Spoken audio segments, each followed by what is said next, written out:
kopi panasnya dibacain Al-Baqarah dingin ya. Jadi kalau ditanya seberapa cintanya kok Aziz terhadap Yesus sebelum menjadi muslim dan setelah jadi muslim, cintaan sekarang rambutnya aja saya tiru. Gondrong kan Pak Ibu? Yesus gondrong apa keriting? Yakin? Hati-hati Bapak, bocehin saya dalam hati, saya bisa baca. Jangankan Bapak, lu aja saya ngerti. Gitu, hati-hati. Nah, jadi yang wanita-wanita masih lajang melihat saya, hati-hati, saya bisa tahu kalau Anda naksir saya. Kalau di Islam, Allah Maha tahu hati kita, apa yang di langit di bumi. Soalnya gini, kalau nggak kita terima, dibilang gini, hapus aja nomor saya, blokir aja. Ini beruntung sekarang nih, alhamdulillah belum terkenal banget. Jadi misalnya mau ngapa-ngapain masih, ya alhamdulillah. Terakhir saya makan masih gampang. Cuman kemarin sempat kejadian ketika saya ke Solo, ketika saya diajak ke warung, ternyata terakhir makan, datang lagi teman satu lagi, saya mau ajak makan, kok ya makan di sini katanya. Akhirnya saya sama teman tuh bagi tugas, buat apa? Nerima traktiran doang, kita bagi tugas. Coba bayangin, di tengah-tengah kata orang susah loh mau makan katanya kan ya, cari duit susah. Nah kita ini susah mau makan di mana? Sampai malam ini kalau Bapak Ibu tanya saya mau nginep di sana, saya nggak tahu. Tadi jam 12 harus keluar dari hotel, check out. Kenapa? Karena ada yang mau bayarin hotel. Tidak sampai sekarang saya ditanya mau di mana, saya nggak tahu. Nah tadi saya telepon dari Sumawe, mau dijemput di Sumawe hari Minggu, saya mau dijemput dari Sumawe. Ustaz, dijemput di mana? Nggak tahu. Dan emang benar-benar nggak tahu mau ditaruh di mana, nggak tahu. Soalnya gini, kalau nggak kita terima, dibilang gini, hapus aja nomor saya, blokir aja, nggak usah kenal saya lagi, kayak gitu. Nah, mumpung belum seperti itu Pak, Ibu kalau menraktir saya bisa habisin, tenang aja. Ibu udah tahu kejadian 821? Sudah? Apa Bu? Enggak. Coba dibaca dikit kejadian 821. Ketika Tuhan mencium persembahan yang harum itu, berfirmanlah Tuhan dalam hatinya, aku takkan mengutuk bumi ini lagi karena manusia. Sudah cukup Bu. Luar biasa. Kalau di Islam, Allah Maha tahu hati kita, apa yang di langit di bumi. Bahkan daun jatuh pun Allah Maha tahu. Kalau di Kristen Bu, Tuhannya berkata dalam hati, hambanya tahu.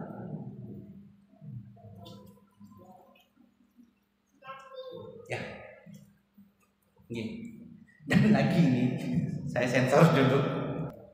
Sudah Ibu, sudah saya ajarin sakti. Sudah tahu kesaktian mandragunanya saya? Iya. Sudah ngerti? Paham betapa saktinya saya dulu? Paham Pak? Paham dong? Nggih, hati-hati Bapak, bocehin saya dalam hati, saya bisa baca. Jangankan Bapak, lu aja saya ngerti. Gitu, hati-hati.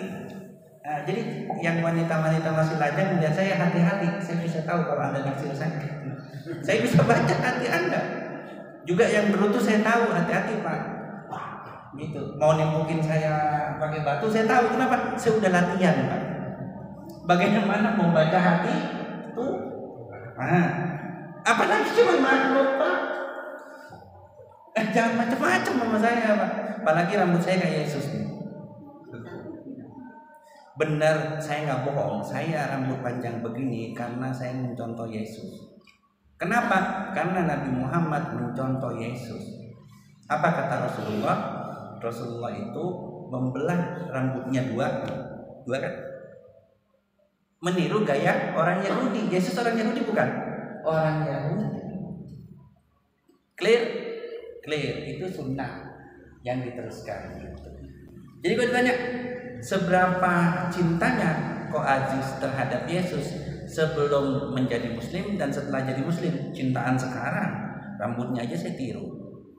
Gondrong kan Pak Ibu? Yesus gondrong apa keriting? Yakin?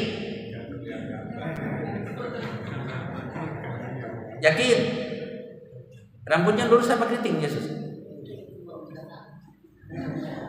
Kalau di gambar gelombang. Kalau yakin saya nggak. Di negara mana putih apa hitam kulitnya? Anda lihat di negara mana? Kan gitu. Sudah kita berkelana ke Amsal sudah. Saya nggak akan buka SQL. Cukup tadi sudah kejadian aja 21 ya, kejadian 8 21. Saya ajarin Anda ilmu bagaimana cara Anda membaca karakter orang. Cara membaca karakter orang begini. Gampang. Kalau Anda megang air, silakan Anda lempar. Kalau dia berebut artinya marah. Kalau dia tertawa artinya dia haus. Nah, itu Anda bisa baca.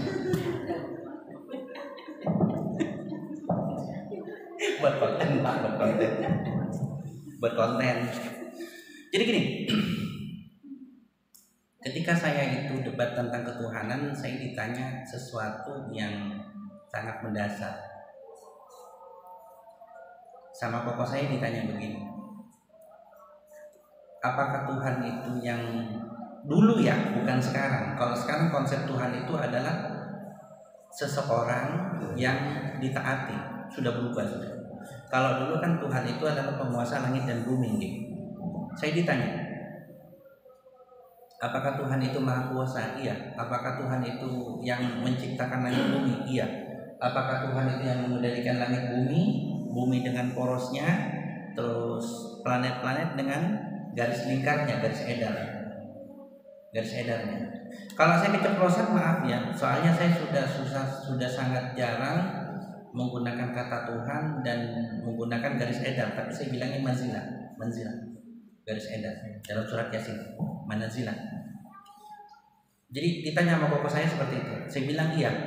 Sekarang saya mau tanya sama kamu, seandainya kamu pegang 2 botol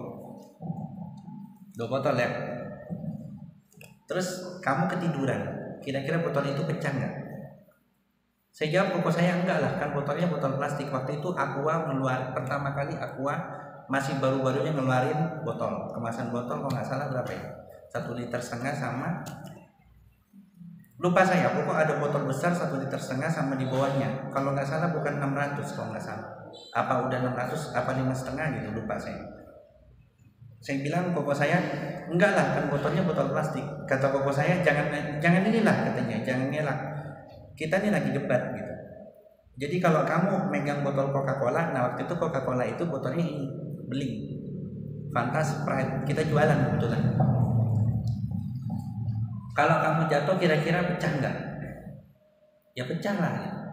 Kalau kamu ketiduran 5 detik kira-kira jatuh nggak? Bisa jatuh bisa nggak sih? Kalau kamu tiduran sejam kira-kira jatuh nggak? Ya jatuh lah botolnya, pecah nggak?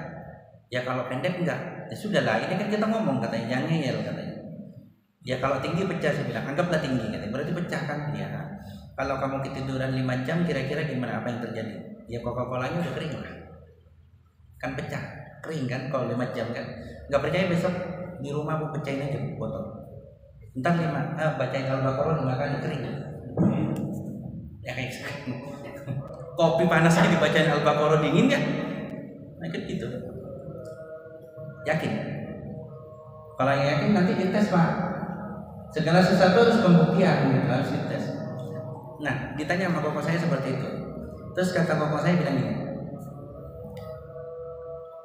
Dalam mitologi ini Yunani ada tokoh namanya Hercules kan. Terus ada Atlas. Siapa Atlas? Atlas itu pemikul bumi. Kalau Atlas itu capek, bumi dipindah dari pundak kanan ke kiri, terjadilah gempa.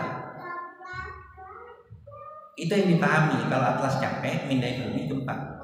Kata koko saya, bagaimana kalau misalnya Tuhan tidur? Masihkah bumi ini beredar begini? Masihkah Pluto beredar di luar? Apakah nggak Pluto lagi main ke bumi? Hai bumi, di sini gue sepi, di situ kan ramai, bagi dong penduduknya, nggak begitu? Ini logika, belajar fisika kan, antariksa kan, ada Mars, Jupiter, Bumi, Venus, Merkurius, Pluto paling luar kan, dingin kan, es semua kan. Coba kalau Pluto misalnya main ke bumi, apa yang terjadi? berantem lah, tabrakan. Terus kata bapak saya, bagaimana jika Tuhan itu mati? Saya jawab, tapi kan bangkit lagi. Buah kanannya bangkitnya. Kalau tidur aja masalah, bagaimana kalau mati? Tapi kan bangkit lagi, kata saya ke bapak saya. Ya, oke. Yesus wafat, ya. Yesus siapa? Tuhan. Tapi kan ada Tuhan Bapa, saya bilang. Ada Roh Kudus. Oke, saya tanya. Apa konsep Tritunggal? Jadi Yesus Bapa, Tuhan Bapa, Roh Kudus Bapa. Cuman waktu itu konsep Tritunggal saya itu lebih kecampur kepada oneness. Itu kan Tritunggal itu. Yesus adalah Tuhan, Bapa adalah Tuhan, Roh Kudus adalah Tuhan, dan mereka tiga pribadi tapi satu hakikat. Kalau oneness, Yesus ya Tuhan, Tuhan ya Yesus ya Bapa, Bapa ya Yesus, Roh Kudus ya Bapa, Roh Kudus ya Yesus. Nah, saya kecampur sama oneness. Dibilang sama bapak saya, apakah ketika Tuhan Yesus mati, Tuhan Bapa juga nggak mati? Kalau satu hakikat. Tanya seperti itu. Saya bilang, tapi kan bangkit. Saya bilang, oke, matinya berapa hari? 3 hari. Tadi kalau misalnya terus botol Coca-Cola itu jatuh dan pecah selama 5 jam, apa yang terjadi? Coca-Colanya kering. Bagaimana kalau Tuhan mati 3 hari? Siapa ngurusin langit dan bumi? Siapa yang ngurusin langit dan bumi? Itu satu. Ditanya lagi, kamu yakin bahwa saya dosa? Nggak nyaman juga. Waktu saya mau sekolah, waktu sekolah SMA, saya nggak mau lagi di rumah. Kenapa? Karena sholatnya sembunyi-sembunyi kan. Tuh, lihat, mu'alaf mau sholat aja, taruhannya loh bisa diusir. Kadang nyawa taruhannya. Ya, pernah dengar yang mu'alaf sampai meninggal, sampai wafat? Iya.